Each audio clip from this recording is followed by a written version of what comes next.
Hoje nós temos duas figuras emblemáticas para a nossa fé, que é a pessoa de Pedro e a pessoa de Paulo. Na verdade, dois complementos, né? Se você for pensar a construção da fé cristã, passou muito pela história de vida desses dois homens, desses dois discípulos, desses dois apóstolos. Pedro, numa convivência muito particular com Jesus, conviveu com ele, foi convidado por ele, foi um dos primeiros discípulos a receber o convite à mudança de vida.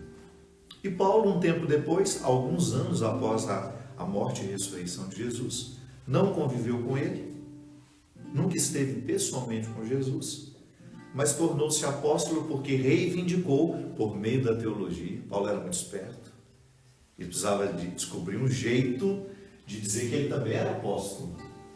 Mas os que já haviam determinado que só era apóstolo quem tinha convivido com o mestre, e agora, como é que eu faço? Ele deve ter pensado. Primeiro ele queria matar esse povo, né? Começou por aí. Paulo perseguia essas pessoas. Paulo perseguia as comunidades cristãs.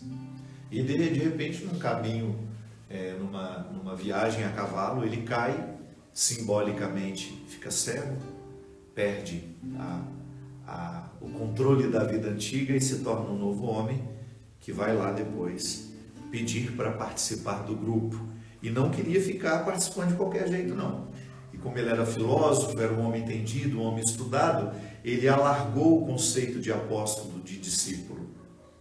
Ele disse assim: o apóstolo, o discípulo, é todo aquele que faz uma experiência do mestre, que não significa necessariamente ter convivido fisicamente com ele. Sofisticou a expressão. Tanto é que hoje eu tenho o direito de dizer que sou discípulo, você também. Nós temos o direito de dizer que somos apóstolos de Cristo, porque Paulo reivindicou intelectualmente o direito. Convenceu pelo argumento.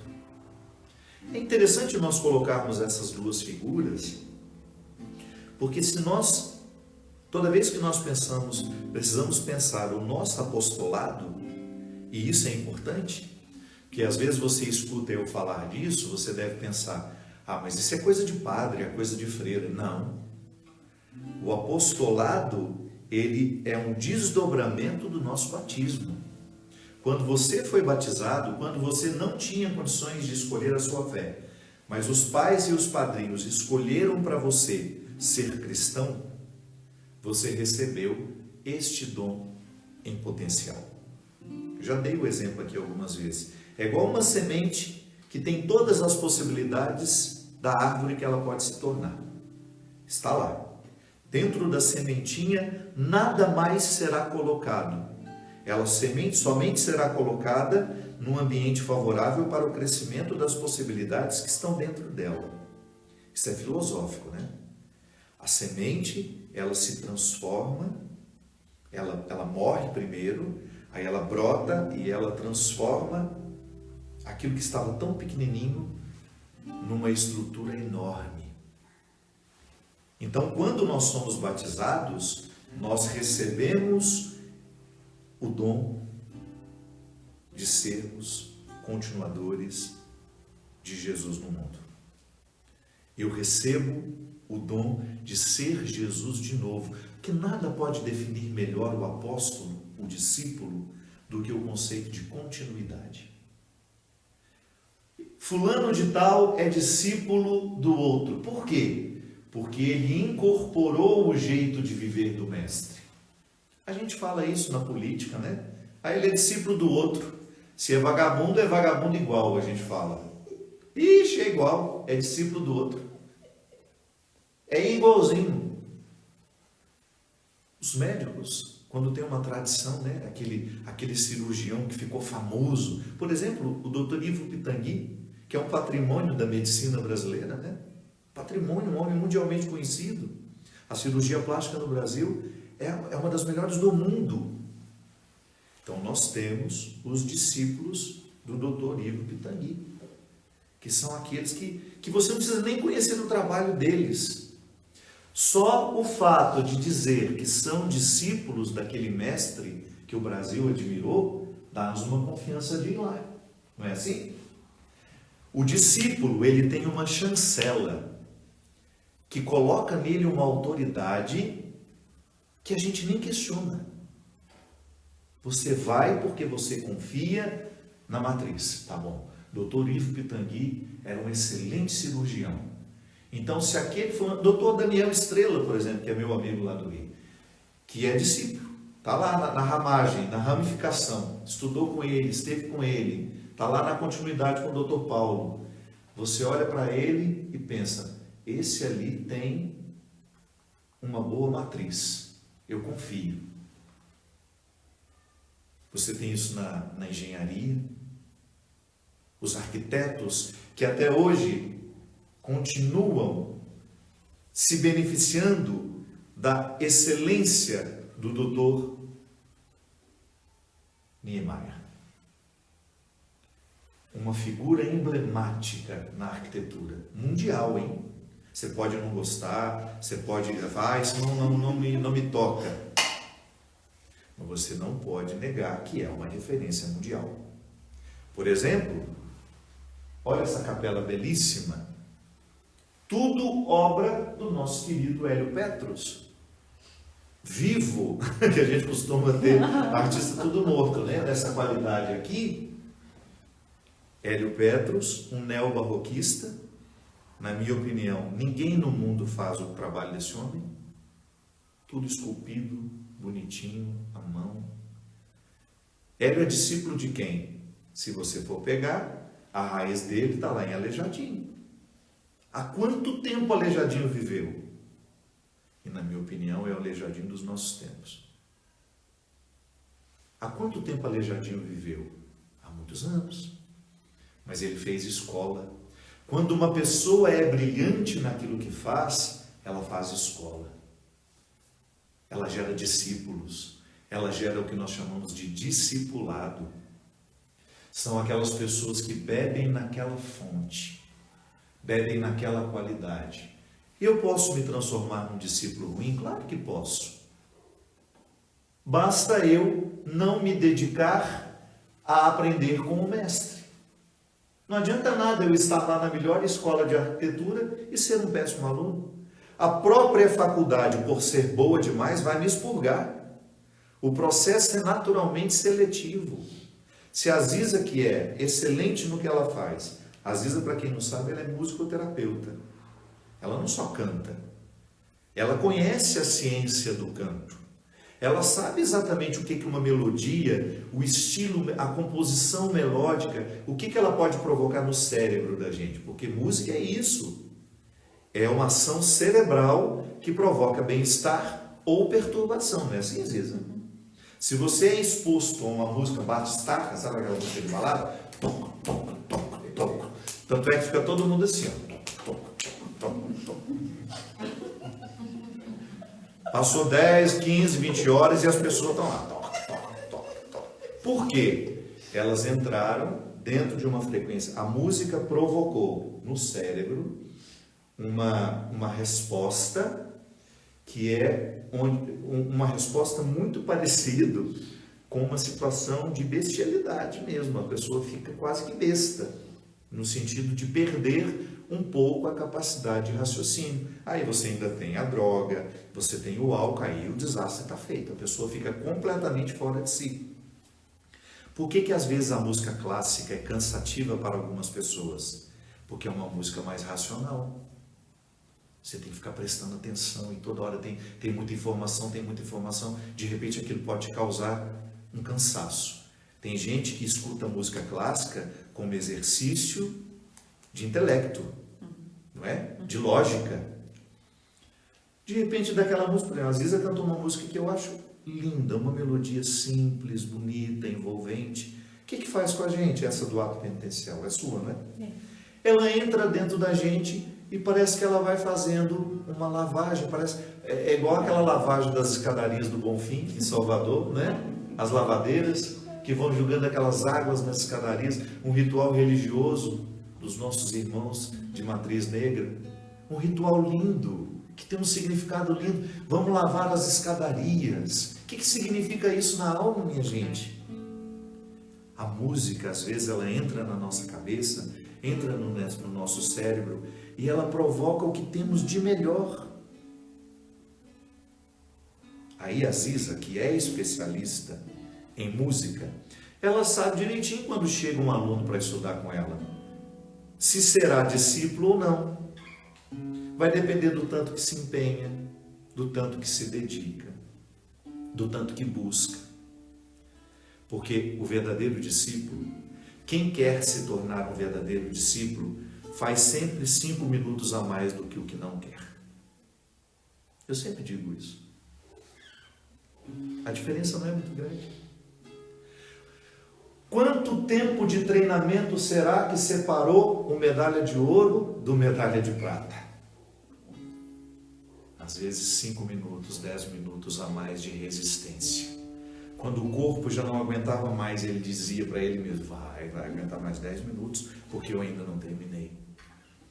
Condicionamento se consegue na disciplina. Vocês viram eu contando que eu ganhei uma escada essa semana? Um simulador de escada. Gente, se eu pudesse, eu dava uma de presente para todos os meus amigos. Que eu nunca tive uma coisa que me fizesse tão bem. Não consigo descer da escada. Igor, obrigado, meu amigo. Lá da Life Fitness. O Igor me deu essa escada de presente porque eu estava precisando de uma atividade aeróbica que melhorasse o meu condicionamento. Que vai no corpo, acostuma. Já não está servindo para mais nada aquilo que você está fazendo, porque o corpo já se adaptou. Esse inferno, esse céu aqui, ele se acostuma, ele é terrível, ele se adapta, ele é preguiçoso por natureza. Aí eu preciso dar um estímulo a mais. E a escada, meu amigo, você fica 20 minutos lá, você tem uma sensação que você combateu na Segunda Guerra Mundial, no pelotão de frente, e você voltou a pé para o Brasil carregando 3 colegas nas costas. Aí a Tânia, eu vou expor, porque eu estou numa fase agora que eu exponho as pessoas. Não estou sendo conivente com ninguém. Pôs a Tânia para fazer, porque ela fala, ela é aquele tipo, é só hoje. Sabe quantos minutos essa criatura quis ficar? Mentira, ela quis ficar 3 minutos. Quando deu 3 minutos, ela já queria descer, bufando lá em cima, com a língua para fora, vai ficar 5. Se ela tivesse escutado o corpinho preguiçoso dela, ela teria descido aos 3 minutos do primeiro tempo. Eu falei, não senhora, pelo menos 5, porque isso é muito mau caratismo, subir num aparelho desse e não ficar nem que seja 5 minutos. Que agora você não é. Você pode falar depois. O nosso corpo, se você quiser discipliná-lo, você não pode ouvir aquela vozinha dele meiga dizendo assim, tá bom, já deu, levanta não. Tá tão gostoso aqui, para que você vai lá nesse frio fazer atividade física? Ele fala isso para mim toda hora. Ontem ele falou e eu ouvi. Ontem era meu dia de descanso, mas eu queria ter feito pelo menos 20 minutos de escada. Chovendo, frio, o corpinho o tempo todo falando meigo para mim. Tá bom, não tá aqui esse pijaminha quente, essa caminha quente. E aí, você vai, você escuta, você se adapta. O medalha de ouro nunca se rende à indisciplina. E você não é obrigado a ser medalha de ouro, é só se quiser. Se em algum momento da vida você achar que você merece o primeiro lugar do pódio, ninguém está dizendo que você é obrigado, não. Eu só estou lhe dizendo, lhe comunicando, porque talvez você esteja esquecido, que você tem potencial para o primeiro lugar. E que se às vezes não chega, não é porque você não pode, é porque você não explorou suas possibilidades como você poderia. Minha gente, as nossas vestes hoje, bonitas lá da Zezé Procópio, não são por acaso vermelhas. essas vestes vermelhas, não são por acaso. Porque hoje nós estamos celebrando a vida de dois homens que deram sangue pelo que acreditavam. É sangue. Pedro, a sua forma, um homem ignorante que não sabia fazer uma frase inteira quando foi encontrado por Jesus. Pessimista, mal-humorado, mal-humoradíssimo. Difícil de convivência, porque lá no Evangelho a gente vê que ele não era uma pessoa fácil. Me lembra até algumas pessoas com quem eu convivi. Não é? A gente já falou aqui em outras missas que esse RH de Jesus estava com problema, né? Ele só escolhia gente assim. Mas Pedro foi um homem que negou até o último momento. Jesus estava sendo crucificado e ele estava negando que era amigo dele. Olha o tipo de gente. Olha o tipo de gente. Se a gente não tem o direito de se identificar com ele, eu também nego até o fim às vezes. Às vezes nego terrivelmente, covardemente. Mas quando foi que esse sangue correu então? Depois. Olha como é bonito. Olha como Paulo tem direito de dizer que apóstolo não é quem conviveu, é quem fez experiência. Porque Pedro já tinha convivido, mas a experiência foi só depois. Conviveu, esteve com ele. Mas a experiência que transformou Pedro foi Pentecostes. Foi depois da decepção da morte de Jesus. Pedro ficou muito decepcionado. Imagina naquela cabeça de turrão dele, ter de entender que ele tinha parado a vida dele 3 anos para andar atrás de um homem que prometia transformar as estruturas do seu tempo e de repente morre crucificado na pior forma de morte, na forma mais humilhante que tinha naquele tempo, era ser crucificado. Imagina na cabeça dos discípulos isso. Em muitos momentos Pedro demonstrou fragilidade e Jesus não desistia dele. Não desistia.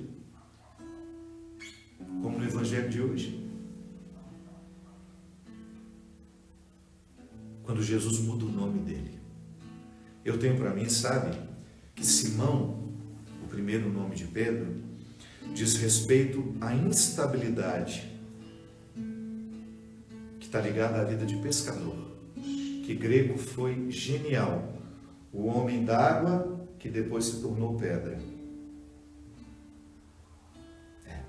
A água é instável, ninguém para em pé em cima dela, a não ser que você esteja num navio, numa enorme estrutura de aço, ou numa canoa, numa estrutura que lhe faça boiar. Mas você, com o seu corpo, só se for nadando. E até para nadar, o melhor nadador em algum momento ele se cansa e se afoga. A água é o lugar da instabilidade.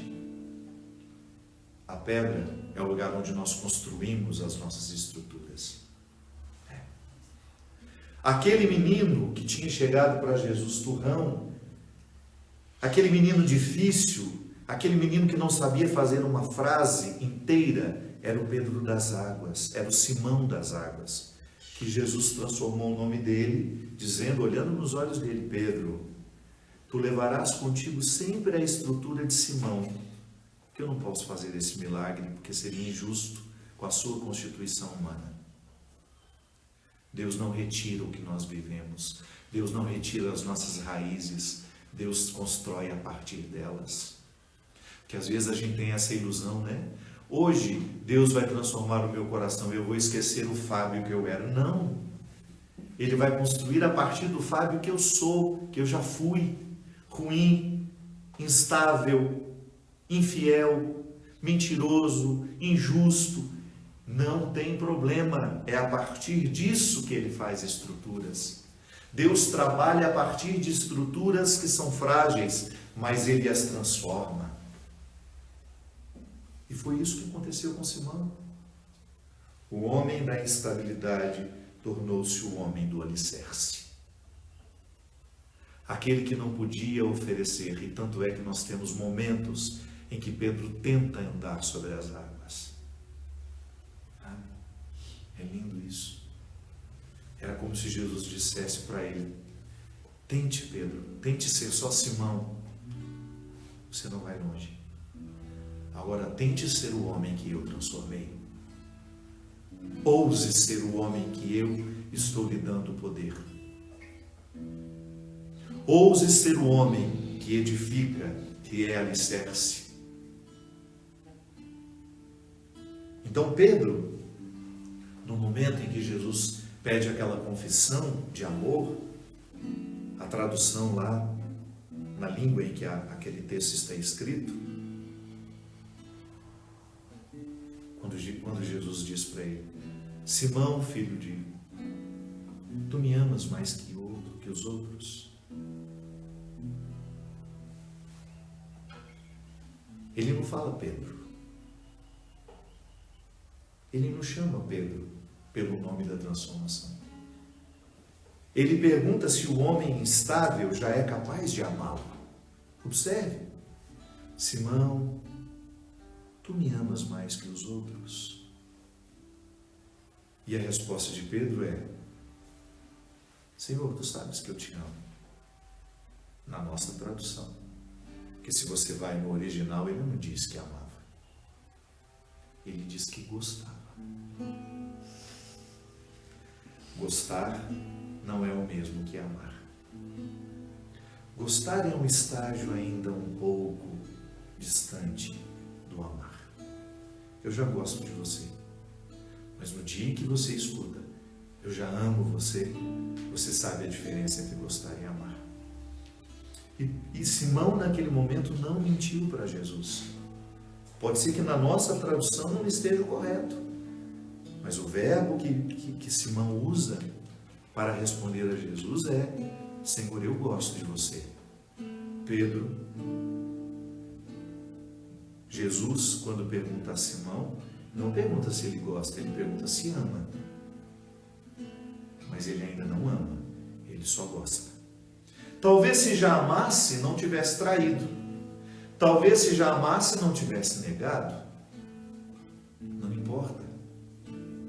A instabilidade de Simão esteve presente nele até no momento em que ele deu a vida, em que ele morreu em nome do amigo que ele tanto amou.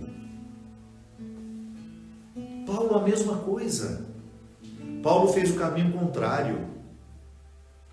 Paulo perseguia, queria matar, não suportava os cristãos, até o momento em que ele foi invadido pela força arrebatadora do Evangelho e ele teve a sua vida transformada. Eu fico pensando que para Paulo teve tanto significado a conversão, porque ele era um homem muito inteligente, ele era um homem muito especializado no conhecimento. Tanto é que ele foi o primeiro a considerar que a conversão é a mudança da mentalidade, é uma nova forma de pensar o mundo, é uma nova forma de pensar o mundo, as pessoas, quem somos. E o sangue foi derramado pelo mesmo motivo. Tanto Pedro quanto Paulo foram olhados por Jesus de um jeito que eles jamais puderam se esquecer. Pedro olhando nos olhos mesmo, fisicamente. Paulo olhando misticamente, como eu e você podemos. Por que nós podemos? Porque um dia nós recebemos no nosso batismo a possibilidade de sermos discípulos e apóstolos. E mesmo sendo instáveis, mesmo tendo toda a condição de Simão dentro de nós, continuamos com a feliz possibilidade de nos transformar em alicerces, estabilidade, lugar onde o amor cresce, onde o perdão floresce, onde a vida, verdadeira vida, acontece. É a feliz oportunidade de nos transformar numa música que acalma quem nos escuta. Uma música que estimula quem precisa ser estimulado, que encaminha quem está perdido, que orienta quem está sem destino. Uma vida, uma música que gera vida por onde passa. Minha gente, tudo isso para dizer que se nós quisermos, nós também podemos. Que mesmo a gente reconhecendo as instabilidades da nossa personalidade, porque nós as temos, eu tenho em mim, você tem em você. Mesmo reconhecendo que há instabilidades em nós, eu não consigo, como a gente dizia no início da missa, eu às vezes não consigo ser o homem que eu sei que eu posso. Desisto, não levo adiante. Mesmo tendo uma matriz maravilhosa, Jesus é a nossa matriz. Jesus é a referência humana. Não se esqueça daquela frase de Pilatos, quando entrega Jesus à multidão. Eis o homem. Ele não falou eis mais um homem. Eis, olha o artigo, o homem. Eis o referencial de humanidade. Eis a referência de humanidade que agora nós temos. Nós queremos nos transformar nele. Nós queremos ser como ele. E eu sei que você tem aí os seus desafios, eu tenho os meus. Pode ser que muita coisa a gente esteja parecido, em muitos processos nós estejamos parecidos, não importa. O que nós não podemos é desistir. Hoje Jesus está à porta da nossa casa, à porta da nossa vida, fazendo-nos o mesmo convite que um dia fez a Pedro, que um dia fez a Paulo. Venham viver comigo. Venham transformar a instabilidade de vocês em alicerce. Nós temos falado muito disso, desde as primeiras missas. Estamos falando muito de que a experiência de conversão é uma experiência de autoconhecimento. Que quanto mais a gente se conhece, mais a gente se liberta daquilo que nos fragiliza. Quanto mais a gente cresce no conhecimento sobre nós, maior é a possibilidade que nós temos de ficar livres das amarras da nossa instabilidade e transformarmos em alicerce, para que Deus cresça em nós e que a gente se transforme, que a gente se torne pessoas cada vez mais competentes naquilo que fazem, naquilo que fazemos, mas sobretudo naquilo que somos. Alguém chama, Ele me ama e me conduz e me quer feliz. Ele fala, só escuto para o mundo e o que Ele me diz. É o que diz para você também. Vem me seguir e eu caminho junto de você ao fim. Depois da caminhada você é feliz. Se deixa todas as coisas só por mim. Por mim, vem me seguir, que o meu caminho é o da porta estreita, sim. Termina ao acabar junto de mim. Você vai entender porque é bom servir.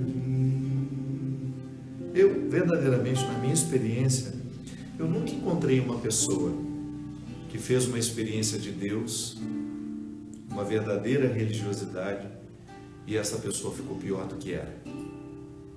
Quando é uma falsa religião, a pessoa fica muito pior. O ateísmo até lhe caria melhor. Mas quando nós vivemos uma verdadeira experiência, as pessoas olham para nós e falam: meu Deus, como você ficou melhor depois que Deus entrou na sua vida.